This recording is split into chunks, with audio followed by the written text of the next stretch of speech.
dito sa Abra, meron daw silang merienda na lasang buko pie. Pero kasyang-kasya sa bulsa? Yan ang masa podrido. Masa podrido, para daw kopya. Pero may buko yata sa loob. May niyog ba?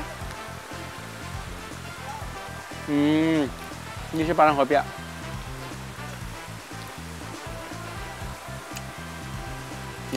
Maliit na buko pie.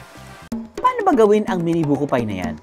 May mga ingredients tayo. Unang-una, yung 2 cups ng flour, sifted na ito, ma'am. And then, you mix the brown sugar, the salt, this egg yolk, and then the shortening.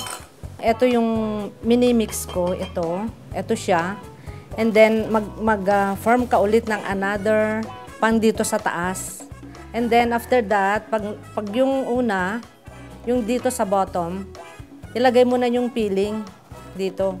Itaklob mo yung second na ginawa. And then, ito bubuka na siya.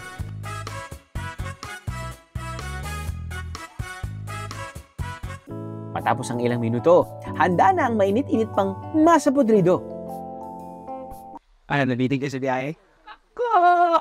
All you gotta do is just subscribe to the YouTube channel of GMA Public Affairs and you can just watch all the Behind the Drew episodes all day, forever in your life. Let's go! Yeehaw!